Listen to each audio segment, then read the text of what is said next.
Oh man, they have already started. I guess they're not really they're kind of probably tired of waiting at this point. But yes, this is going to be game 2 of the second set of the finals of the AirMech Face-Off tournament. This is a 1v1 tournament sponsored, or not really sponsored, but presented by Memento Mori, specifically Polarbearz, who provided pretty much all the prizes except for a couple of other donations, and it will be on Duel this time. Polarbearz is going to be in the Pumpkin Saucer, the green player in the upper left, and Wreckz, the red player, in the bottom right in the Camo Paladin. Does look like 2 Gemini queued up, and that's about it. Gosh, guys, remember how much stuff you used to have to do on Duel in 1v1? Suck it, suck it.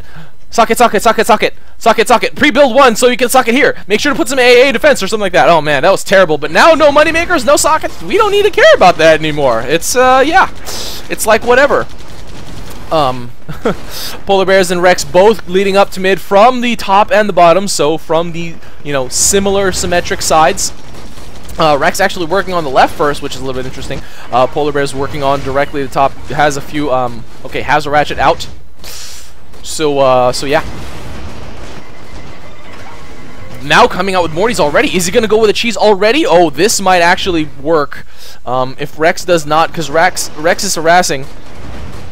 Oh, he set some already on capture. So, oh, but Wreckz is already here. And now Polarbearz going for the forward because Wreckz has already responded to it. Will this actually work?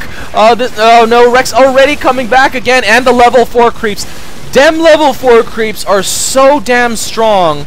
Please, guys, change them to level 3 on all maps. They're just way too strong because it's not necessarily that, you know, oh, level 3 is going to be that much different. It is, because level 4 creeps are, like, crazy, crazy strong. The difference between level 3 and level 4 creeps is very, very substantial. Wreckz grabbing the south post under his control for a brief amount of time, getting that experience, and now Polarbearz is going to start to set up for his artillery fight. Already he does have 2 jammers, 1 out on the field, 1 coming out. But yeah, Wreckz now with another jammer. Now, oh, okay, yeah, does do that micro so he can set up the heavy mines. Once again, I don't believe that that should be a thing. But yeah, now Polarbearz has been able to neutralize that outpost that was briefly red. I mean, there are artillery out for Polarbearz already, and another one out for Wreckz. Gosh, I feel like I'm playing a broken record in AirMech right now, and the same stuff is happening over and over and over, game after game after game. And this is 1v1, ladies and gentlemen. This is what happens. And it goes up to Wreckz again, goes right back down. But each time, Wreckz is getting experience for grabbing that outpost under his control. And not able to save the jammer. He was flying right there. Fortunately for him, he has another one sitting over here, but that does not cover these units over here. But Wreckz actually reload health. Probably gonna walk. Okay, I was assuming he was just gonna walk all the way back to his outpost. And oh, actually, okay, wow, barely gets back to that close before he gets without getting killed. But Polar actually with a lot of artillery out on the field. 3 to 3. Okay, I'm exaggerating. Okay, guys, it's kind of my job. But yeah, now it keeps going up to Wreckz, so that's why he's 1 level ahead for the most part. But lots of healing units. But yeah, more artillery would probably be in either of these players' favor. Polarbearz's unit cluster is so tight, whereas Wreckz has it nice and spread. I mean, each has their pros and cons. The tighter one is, you know, the jammers are going to deflect the artillery away from the tight cluster, so you're less susceptible from getting hit. Oh man, Wreckz just taking a lot of damage. What did he take a lot of damage from? I don't know what it was. I guess the enemy Gemini. But yes, you're less susceptible of getting hit by the splash damage of artillery. Sheesh. And Polarbearz pointing everything. Ooh, I don't know if that's good. Oh, yeah, that's within the range. It's a cone, so these will be in there. No replacement. Oh, Sonya down by Wreckz already with such a large range, so that would be okay. Polarbearz with, again, 4 more Mortys, and just dropping them kind of like bombs.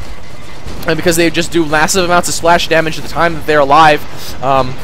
And because they're hitting right there, you know, it's pretty much point blank. The Mortys do a lot of damage pretty quickly. And Polarbearz has enough Gemini to the point where Wreckz's creeps walking in are no longer going to be able to grab the outpost for brief amounts of time. So Wreckz has pretty much had his level advantage pretty much maxed out now. it'll just be up to building units and killing units. And Wreckz actually really low on health. Oh, but oh, getting killed by Polarbearz. Wreckz getting killed by Polarbearz 3 times this game. All I do is die. I don't know why. Oh man, and yeah, now Polarbearz. It's 42-46, so Wreckz is still winning in terms of the upkeep. And once again, no bear traps on the ground, so you can't really say anything about that. Oh, and 4 minutes and 30 seconds have passed. Oh, what? Polarbearz, oh, a little bit of miss micro. Will he be able to get back before the Gorgon kills him? Oh, okay, will Wreckz be able to get the box? I don't think so. I'm pretty sure Polar is going to get the box. That's the next thing he's going to do. And, yeah, right there, next box. And that is it. Wreckz is not able to catch him. Oh, but Polar runs out of energy. Oh, man. And he decides to just die. Oh man, no problem, no problem, no problem. I got one. And Wreckz says thanks, but yeah, he ran out of energy. Just too much aggressive blinking, I guess. And now Wreckz, in that time, he's starting to leapfrog his tanks up, so he's gonna try to kill whatever he can now. And now another Gemini. He's actually been able to gain quite a lot of ground. 28-56, man, Wreckz just cleaning house with all these Gemini, man, every single unit is dead. Polar trying to retreat whatever he can, and Polar already calling the GG, even though he got the box. Paladin too strong, and he's, yeah, and can't win, and damn, Wreckz, you're surviving, is OP, as Saucer, yeah, because you can blink, but, and man, this conversation is funny. You're surviving a saucer's OP because you can survive and blink, but I die. I die too much. That's what Wreckz kind of has been feeling. But yeah, he's been dying all day, but he's been winning all day. And Polar now just pretty much admitting defeat. That's going to be it. Game 2 is going to go to Wreckz. So set 2 is going to be 2-0 Wreckz. So let's see if Polarbearz can pull this out and grab the next 3 games. Oh, and now Polarbearz is actually going with a defense. So, that's funny. This is similar to what happened last time on Chasm with Wreckz and Polar.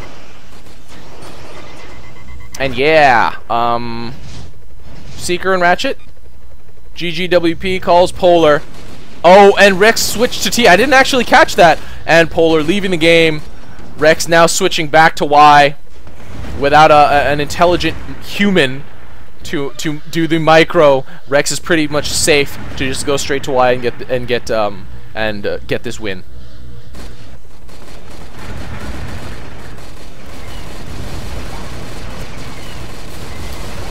The AI frantically making stuff. Oh, lunchbox and some flamers. Yeah, that's what you do when you have a large fort push coming at you. Make some flamers and some runners and a brute and a brute.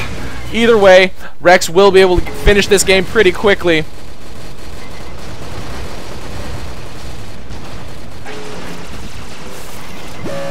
And that is going to be it. So game 2 going to Wreckz. 2-2. Let's go to the last potentially the last game in the set.